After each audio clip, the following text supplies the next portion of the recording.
সম্মানিত দর্শক, আমরা এই মুহূর্তে আছি 12 নম্বর বস্তিতে। এখানে যে বস্তি উচ্ছেদ করা হচ্ছে মূলত সেখানে সরাসরি আপনাদেরকে দেখানোর চেষ্টা করতেছি।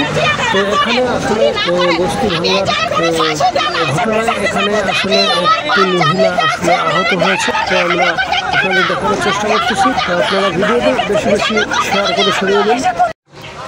সম্মানিত দর্শক, আমরা এই মুহূর্তে আছি 12 নম্বর বস্তিতে।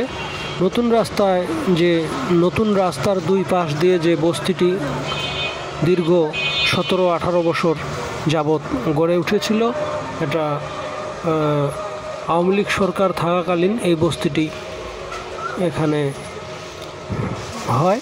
তো বস্তিটি আজকে উচ্ছেদ করতেছে। তো আপনারা সবাই ভিডিওটি বেশি বেশি করে শেয়ার করে ছড়িয়ে দেবেন। আমরা সরাসরি দেখানোর চেষ্টা করতেছি আপনাদেরকে। বিশাল একটি এরিয়া জুড়ে এই বস্তিটি, প্রায় এখানে কত শত ঘর আছে গুণে শেষ করা যাবে না।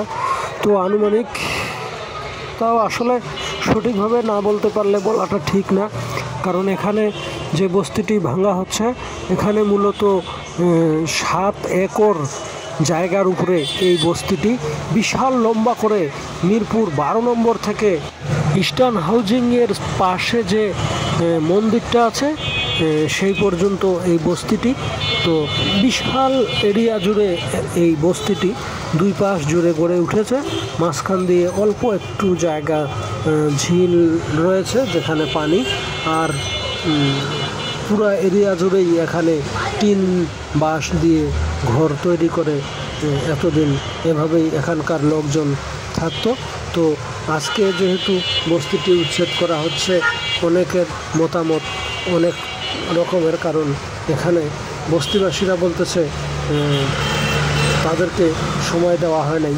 কিন্তু আমরা যতটুকু জানতে পারছি, তো এখানে আরও দুইবার ভাঙতে আসছিল, ভাঙতে আসার পরেও তারা ফিরে গেছে, তারা সময় দিয়েছে। আজকে ছিল লাস্ট ডেট, যার কারণে আজকে আর কোনো কথা শুনেনি। আজকে একেবারেই ভেঙে ফেলা হচ্ছে।